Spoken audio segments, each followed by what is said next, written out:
The Krell Armada had dominated the Outer Rim for 3 centuries. Their crimson warships, each the size of a small moon, had crushed 17 civilizations. The galaxy had learned to fear the sound of their war drums, a subsonic pulse that preceded planetary extinction.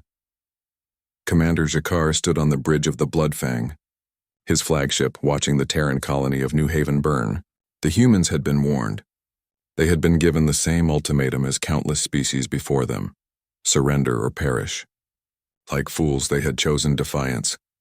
Status report, Jakar growled, his 4 eyes scanning the tactical display. The colony's shields are at 11%. His weapons officer reported. Civilian evacuations have ceased. They have nowhere left to run. Jakar's mandibles clicked in satisfaction. The humans were a young species, barely 2 centuries into their space age. They had no ancient weapons, no mystical technologies, no powerful allies. They were alone, weak, and about to be exterminated. Sir! The sensor operator's voice cracked with alarm. I'm detecting transwarp signatures. Multiple vessels emerging from slip space. Jakar's blood chilled. Identify. They're human vessels, sir. Designation Terran Defense Fleet. The commander laughed, a harsh barking sound. How many? 57 capital ships, sir. Hundreds of smaller craft. 57. Jakar's laughter grew louder. We have 400 warships. This is suicide, not salvation. On the view screen, the human fleet materialized in tight formation. Their ships were smaller than Krell dreadnoughts, sleeker with strange angular designs that seemed almost fragile. They moved with precision that Jakar found unsettling. No species deployed with such coordinated perfection. A transmission cut through all Krell frequencies.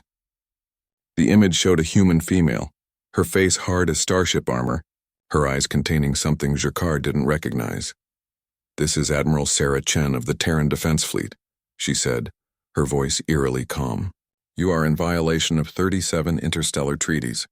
You have murdered 3 million human civilians. You have exactly 30 seconds to power down your weapons and prepare to be boarded. Jakar's entire bridge crew erupted in laughter. 30 seconds? He wheezed. I'll give you 30 seconds to run back to your pathetic homeworld before I... Time's up, Admiral Chen said. The Krell sensors didn't register what happened next. It occurred too fast for their systems to track. One moment, the human fleet hung in space, apparently motionless. The next moment, the universe turned white. The Bloodfang shuddered as if struck by a stellar hammer. Jakar was thrown from his command throne, alarm shrieking across every console. Through the viewport, he watched in disbelief as 20 Krell dreadnoughts simply ceased to exist. Not destroyed, not damaged, but erased from existence in microseconds. What was that? He roared. Report! I don't... Sir, I can't... The sensor operator's voice trembled. They fired some kind of kinetic projectiles, traveling at 0.97 light speed. Our shields registered the impacts for exactly 0.003 seconds before total failure. Impossible. No species has mastered relativistic weaponry. The power requirements alone, another volley. Another 30 Krell ships vanished in blooms of superheated plasma. The human fleet hadn't moved. They were simply erasing targets with clinical precision, like a surgeon removing tumors. Jakar finally understood what he'd seen in Admiral Chen's eyes. Not anger, not hatred. Cold, calculated efficiency. All ships, evasive maneuvers. Return fire. The Krell Armada opened up with everything. Plasma cannons, missile swarms, quantum torpedoes. Enough firepower to crack a planet's crust. The human ships moved like dancers, their impossible acceleration defying every known law of physics. They jinked and weaved through the barrage, their point defense systems creating geometric patterns of light that intercepted every single incoming projectile. Not one human ship was touched. How are they moving like that? Someone whispered.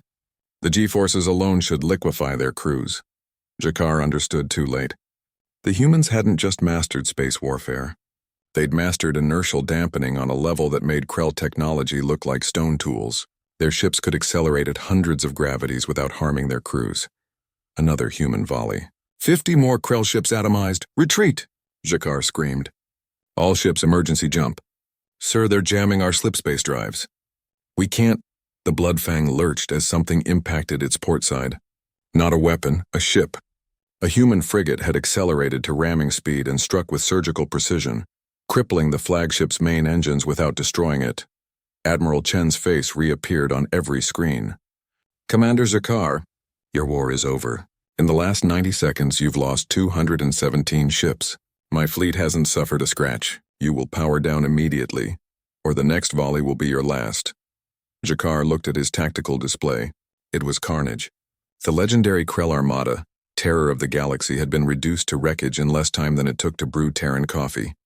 How? He whispered. How are you so efficient?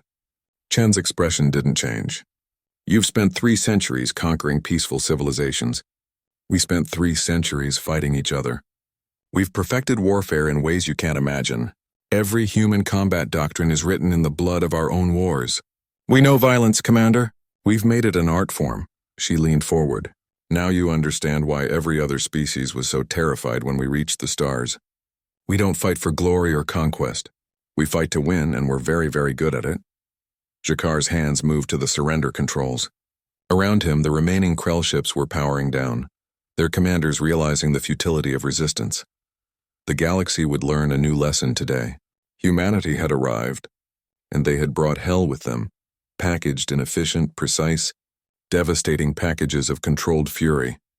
Admiral Chen's fleet moved into formation around the survivors, not celebrating, not gloating. Just professionals completing their mission. The era of Krell dominance was over. It had lasted exactly 4 minutes and 37 seconds after the humans arrived.